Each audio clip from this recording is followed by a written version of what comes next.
ஆரியனும் சுனிலும் பீகாருங்கிற ஊரை சேர்ந்தவங்க. அப்புறம் அவங்க டெல்லி சிட்டில வேலை பார்த்துட்டு இருக்காங்க. அவங்க 2 பேரும் காலையில ஆபீஸ்க்கு புறப்பட்டுக்கிட்டு இருந்தாங்க. அப்பதான் அவங்களோட வீட்டு ஓனர் அவங்களோட அறைக்குள்ள வந்து அவங்க கிட்ட சொன்னாங்க, நீங்க 2 பேரும் 2 மாசம் வாடகை கொடுக்கவே இல்லை, எப்ப கொடுக்க போறீங்க? அது இன்னும் கொஞ்ச நாள்ல நாங்க 2 பேரும் எங்க வாடகையை கொடுத்துடுறோம். இங்க பாருங்க, இந்த ஊருக்கு நீங்க 2 பேரும் புதுசா வந்திருக்கீங்க, அதனால இந்த ஊரை பத்தி உங்களுக்கு அவ்வளவா தெரியாது. நீங்க என்ன சொல்ல வரீங்க? இங்க பாருங்க, நீங்க 2 பேரும் லேட் நைட் வீட்டுக்கு வர்றது கொஞ்சம் கூட எனக்கு பிடிக்கல. அதனால ஆபீஸ் விட்டா சீக்கிரமா வீட்டுக்கு வாங்க. இப்ப இருக்கிற சூழ்நிலை சரியில்லை. சுனிலும் ஆரியனும் வீட்டை விட்டு வெளியே வந்தாங்க. வீட்டுக்கு வெளியே வந்து ஆரியன் சுனில் கிட்ட சொன்னான், அட என்னடா, நம்மளோட ஹவுஸ் ஓனர் இன்னைக்கு ஆர்டர் போடுறாங்களே, நைட்டு சீக்கிரமா வீட்டுக்கு வரணுன்றாங்க. இன்னைக்கு நம்மளோட ஃப்ரெண்டோட பர்த்டே பார்ட்டி இருக்குடா. நீ எதுக்குடா டென்ஷன் ஆகுற? இன்னைக்கு நைட்டு லேட் ஆயிடுச்சுன்னா நம்ம ஹவுஸ் ஓனர்கிட்ட சொல்லிடலாம், நாம நம்ம ஃப்ரெண்டோட பர்த்டே பார்ட்டிக்கு போயிட்டு வந்தோம்னு சொல்லலாம். கண்டிப்பாக இந்த விஷயத்த அவங்க தப்பாலாம் எடுத்துக்க மாட்டாங்கடா.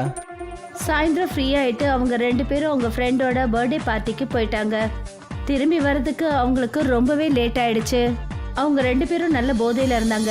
ராத்திரி 12 மணி ஆயிடுச்சு. ரோடெல்லாம் வெறிச்சோடி போயிருந்தது. அப்பதான் அவங்க 2 பேருக்கும் பக்கத்துல ஒரு ஆட்டோக்காரர் வந்து நின்னாரு. எங்கே போகணும் சார்? சந்தன் நகருக்கு போகணும். சந்தன் நகர் ரொம்பவே பெருசு சார்.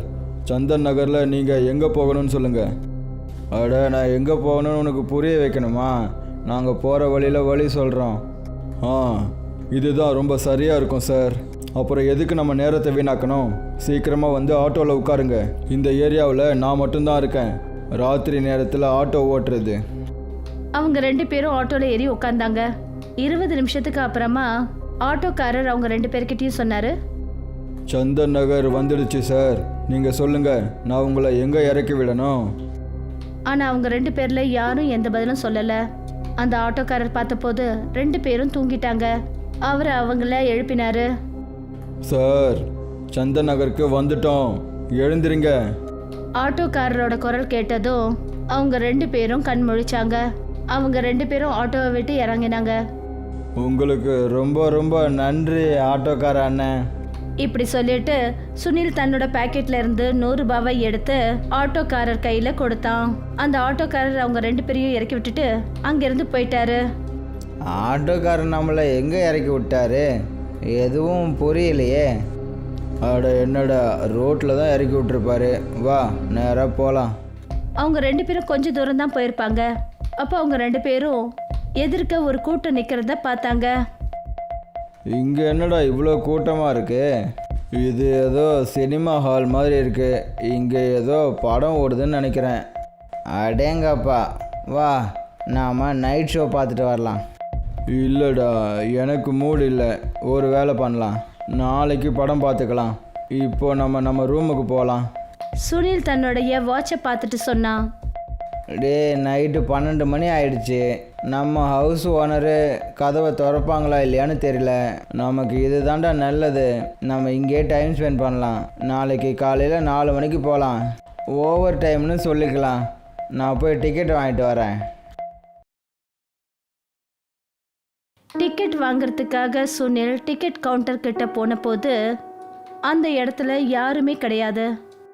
அவன் ரொம்ப போதையில் கண்ணை நல்லா திறந்துட்டு காசை கொண்டு போய் எங்கே வச்சான்.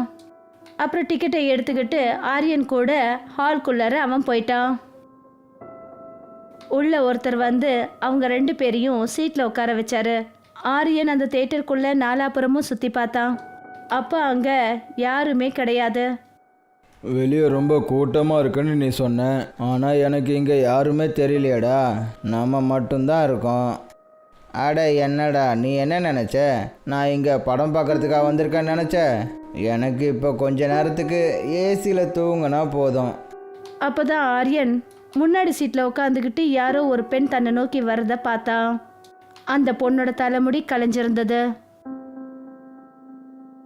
அடுத்த நிமிஷமே அந்த தலைவிரி குளத்தில் இருக்கிற அந்த பெண் ஆரியனுக்கு முன்னாடி வந்து நின்னா. Welcome to cinema house. இந்த மரண சினிமாவில் உங்கள் 2 பேரையும் வரவேற்கிறேன். இப்படி சொன்னதுமே அந்த பெண்ணோட முகம் ரொம்ப பயங்கரமாக மாறிடுச்சு. அப்புறம் அவ காத்துல பறக்க ஆரம்பிச்சா. ஆரியனுக்கு உள்ளுக்குள்ள நடுங்க ஆரம்பிச்சிருச்சு. அப்புறம் சுனில் கிட்ட சொன்னா, சுனில் எழுந்து இங்க பாருடா, அது யாருன்னு பாரு. திடீர்னு அந்த லேடி மறைஞ்சிட்டா.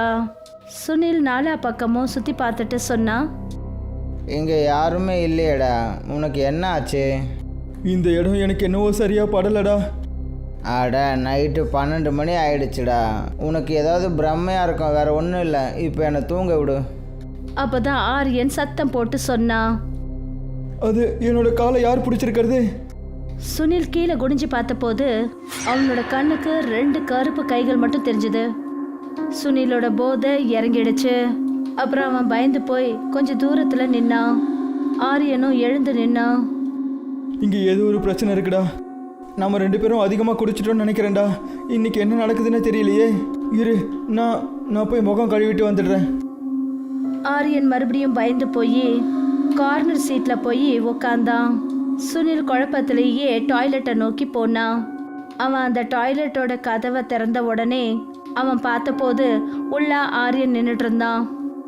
நீ இங்கேருந்து திரும்பி போக முடியாது. இதை பார்த்ததும் சுனிலுக்கு முழு போதையும் இறங்கிடுச்சு. அங்கேருந்து அவன் அலறி அடிச்சுக்கிட்டு பயந்து ஓடினான். அப்புறம் ஹாலுக்குள்ள போனான். அங்க பார்த்தபோது ஆரியன் அங்க தன்னோட சீட்ல உட்காந்துருந்தான். ஆரியன், இங்கே ஏதோ பிரச்சனை இருக்கு. நம்ம சீக்கிரமா இங்கேருந்து போயிடலாம். அப்ப சுனிலுக்கு பின்னாடி இருந்து ஆரியனோட குரல் கேட்டுச்சு. நீ யார்கிட்ட பேசிட்டு இருக்க? நான் இங்கே இருக்கேன்டா. மறுபடியும் சுனில் அந்த சீட்டை பார்த்தபோது இப்போ அந்த இடத்துல ஒரு எலும்பு கூடு உட்கார்ந்துருந்தது. திடீர்னு அந்த ஹாலோட நிலவரமே மாறி போச்சு. இப்போ அந்த ஹால் முழுக்க பிணங்களால நிறைஞ்சிருந்தது. இங்கே அப்படி என்னதாண்டா நடக்குது? எனக்கு எப்படிடா தெரியும்? நம்ம 2 பேரும் ஏதாவது ஒன்று பண்ணி இங்கேருந்து வெளியே போய் ஆகணும். எனக்கு என்ன தோணுதுன்னா, நம்ம 2 பேரும் தேவையில்லாமல் பேசி நம்ம டைமை வேஸ்ட் பண்ணக்கூடாதுடா. எவ்வளோ வேகமாக இங்கேருந்து ஓட முடியுதோ இங்கேருந்து ஓடிடலாம். அவங்க 2 பேரும் கேட்டை நோக்கி ஓடினாங்க. ஓடி போய் அவங்க பார்த்தபோது கேன்டீன் இடத்துலையும் ஜனங்க எரிஞ்சு போய் பணமா கிடந்தாங்க. அப்பதான் எரிஞ்சு போன ஒரு பொம்பளை அவங்க 2 பேருக்கும் முன்னாடி வந்து நின்னா. தயவு செஞ்சு என்ன காப்பாத்துங்க. பாருங்க பாருங்க, என் உடம்பெல்லாம் நெருப்புல பயங்கரமா எரிஞ்சு போயிடுச்சு. அப்புறம் என் புருஷனும் தீயில எரிஞ்சு போயிட்டாரு. என்ன காப்பாத்துங்க. இப்படி சொல்லிட்டு திடீர்னு அந்த பொம்பளை சிரிச்சுக்கிட்டே சொன்னா, இந்த மரண சினிமாவுக்கு உங்களை நான் வரவேற்கிறேன். இந்த மொத்த சினிமா ஹால்லையும் நீங்க 2 பேரும் மட்டும்தான் உயிரோட இருக்கீங்க. ஆனா ரொம்ப நேரம் உயிரோட இருக்க முடியாது. இந்த சினிமா ஹால்குள்ள ஒரு தடவை உள்ள நுழைஞ்சா போதும், அவங்க திரும்பி போக முடியாது. அதனாலதான் இத மரண சினிமா ஹால்னு சொல்றாங்க. கீழே கேன்டீன் ஏரியால இருந்த பிணங்கள்லாம் அசைவு ஏற்பட்டு எழுந்து நின்னுச்சுங்க. அப்புறம் அவங்க 2 பேரையும் நோக்கி பார்த்ததுங்க. வெட்டப்பட்டு எரிஞ்ச முகங்கள், அப்புறம் ஊர்ந்துகிட்டே வர சில பிணங்கள் எல்லாமே மெல்ல மெல்ல ஆரியன் அப்புறம் சுனிலை நோக்கி வந்துகிட்டு இருந்ததுங்க. அப்பதான் சுனிலும் ஆரியனும் 2 பேரும் டாய்லெட்குள்ள நுழைஞ்சாங்க. அப்புறம் அதோட கதவை உள்ள இருந்து மூடிட்டாங்க. டேய், நம்ம 2 பேரும் எங்கே வந்திருக்கோம்? எனக்கு என்ன தோணுதுன்னா, நம்ம 2 பேரும் கண்டிப்பாக உயிரோட தப்பிக்க முடியாது. இந்த பயங்கரமாக தெரியுறவங்களாம் நம்மளை கண்டிப்பாக கொன்னுடுவாங்கடா. எது என்னவோ ஆரியன், நம்ம எந்த ஒரு நிலைமையிலையும் நம்ம நம்பிக்கையை விட்டுறவே கூடாது. உன்னோட ஃபோன் ஆனில் இருக்கா? லொக்கேஷன் எங்கே இருக்குன்னு பாருடா. என்னோட ஃபோன் டெட் ஆயிடுச்சு. சுனில் பார்த்தபோது மொபைலில் நெட்வொர்க் கிடையாது. அப்புறம் அந்த கதவுல விடாம தட்டப்பட்டுக்கிட்டே இருந்தது. வெளியில இருந்து பயங்கரமா கீறுற சத்தம் கேட்டுக்கிட்டே இருந்தது. என்னோட மொபைலில் நெட்வொர்க்கே இல்லைடா. அப்படின்னா இந்த பூதமும் பிசாசும் நம்மளை கண்டிப்பாக கொன்னுடும்டா. அந்த ஆட்டோக்காரன் நம்மளை எங்கே விட்டானே தெரியலையே. சந்தா நகர்னு சொல்லிட்டு ஏதோ சுடுகாட்டில் விட்டுட்டான் போலையே. என்னோட வாழ்க்கையில் இவ்வளோ பயங்கரமானவங்களை இது வரைக்கும் பார்த்ததே இல்லைடா. இப்போது டைம் 2 மணி தாண்டா ஆகுது. ஆனால் நம்ம 2 பேரும் இப்போ என்னடா பண்ணுறது? திடீர்னு சத்தம் வர்றது நின்று போச்சு. அவங்க 2 பேரும் தொடர்ந்து ஈஸ்வரனோட நாமத்தை சொல்லிக்கிட்டே இருந்தாங்க. இப்போ 4 மணி ஆயிடுச்சுடா. இப்போ நாம் என்ன பண்ணுறது? வெளியிலேருந்து வர சத்தமும் இப்போ நின்று போச்சே. காலையில் விடிய போகுதுடா. நம்ம எப்படியாவது இங்கேருந்து சீக்கிரமாக போய் ஆகணும். ஆனால் வெளியே அந்த பேய்களோட மொத்த படையும் நின்றுக்கிட்டு இருக்கே. நான் பார்க்குறேன். வெளியில எட்டி பார்த்தாங்க. அங்க வெளியில யாருமே இல்லை. அப்புறம் அவங்க 2 பேரும் அங்கிருந்து தன்னோட முழு பலத்தோட அந்த ஹாலை விட்டு வெளியில வந்தாங்க. அப்புறம் ரோட்டுக்கு இன்னும் வேகமா ஓடி வந்து அவங்களோட ரூமுக்குள்ள போயிட்டாங்க. அவங்க 2 பேரோட சோர்ந்து போன முகத்தை பார்த்துட்டு அந்த வீட்டு ஓனர் அம்மா அதிர்ச்சியாய் கேட்டாங்க, உங்க 2 பேரோட முகமும் ஏன் இப்படி வாடி போயிருக்கு? அப்புறம் ராத்திரி நீங்க 2 பேரும் எங்க போனீங்க? ராத்திரி 12 மணி வரைக்கும் நான் உங்களுக்காக காத்துக்கிட்டு இருந்தேன். ஆரியன் நடுநடுங்கிக்கிட்டு வீட்டு ஓனர் அம்மா கிட்ட எல்லா விஷயங்களையும் சொன்னான். நாங்கள் 2 பேரும் ரொம்ப கஷ்டப்பட்டு எங்கள் உயிரை காப்பாற்றிட்டு வந்திருக்கோம். அட, உங்களுக்கு அதிர்ஷ்டம்னு சொல்லுங்க. நீங்க 2 பேரும் அந்த மரண சினிமா ஹாலை விட்டு வெளியில உயிரோட வந்திருக்கீங்க. மரண சினிமா ஹாலா? எனக்கு எதுவும் புரியலையே. 15 வருஷத்துக்கு முன்னாடி ரோஹிணி நகர்ல இருக்கிற ஒரு ஹால்ல நைட் ஷோ நடக்கும்போது நெருப்பு பிடிச்சிருச்சு. அப்புறம் யாரோட கையில மெயின் கேட்டோட சாவி இருந்துச்சோ அந்த ஆளு எல்லாருக்கும் முன்னாடி எரிஞ்சு செத்து போயிட்டாரு. அதுல 200க்கும் மேற்பட்டவங்க செத்து போயிட்டாங்க. அந்த நெருப்பு ரொம்ப பயங்கரமா இருந்ததுனால யாருமே உயிர் தப்பிக்க முடியல. ஜனங்க துடி துடிச்சு செத்து போனாங்க. அன்னையில இருந்து மக்களுக்கு அங்க யாரோ உள்ள கத்துற சத்தம் கேட்டுக்கிட்டு தான் இருக்கு. அந்த சினிமா தியேட்டரை எல்லாரும் பேய் சினிமா ஹால்னு தான் சொல்லுவாங்க. சுனிலுக்கு அப்பதான் அந்த விஷயமே புரிய வந்தது. அவங்க அந்த சம்பவம் நடந்த அன்னைக்கு ராத்திரி ஆரம்பத்துல நடந்த விஷயம் நினைவுக்கு வந்தது. அந்த ஆட்டோக்காரன் அவங்க போதையில இருந்ததை பயன்படுத்திக்கிட்டு அவங்கள சந்தன் நகர்ல விடுறதுக்கு பதிலா ரோஹிணி நகர்ல விட்டுட்டு போயிட்டாரு.